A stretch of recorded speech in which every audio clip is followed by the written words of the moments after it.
De kilomètres de La Rochelle, le bassin d'Aunis souffre comme tout le département de la sécheresse. C'est le cas du champ de maïs de Patrick Ribreau.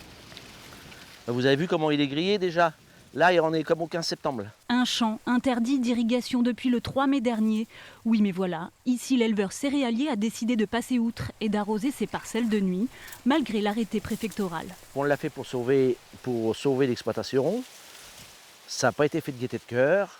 Voilà, je tiens franchement à le signaler. C'était une histoire de survie sur toutes les exploitations.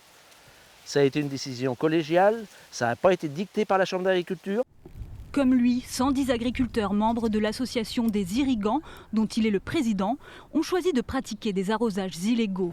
Un choix assumé pour ne pas perdre toute la production et nourrir ses limousines. L'herbe est partie, les vaches l'ont mangé et ça ne repousse pas derrière. Donc ça va être très compliqué. On a vraiment commencé à taper dans les stocks et on n'aura pas assez de nourriture pour cet hiver. On se pose la question, comment on va faire pour arriver à passer cette année difficile. C'est la première fois que vous voyez ça dans votre carrière ? Oui. Il y a 10 jours, la préfecture a saisi et mis sous scellé le matériel de 3 contrevenants pour mettre fin aux irrigations interdites. Pour ce représentant d'associations environnementales, la démarche des agriculteurs est irresponsable.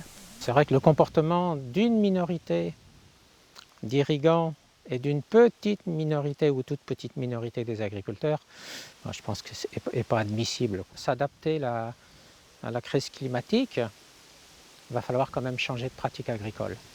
Je pense que le maïs, il va falloir faire un trait dessus. Le président de l'association des irrigants a décidé de son côté d'attaquer les arrêtés préfectoraux et se dit prêt à faire face à la justice. En plus d'une verbalisation, c'est désormais le procureur de la République qui décidera des suites judiciaires à donner à cette affaire.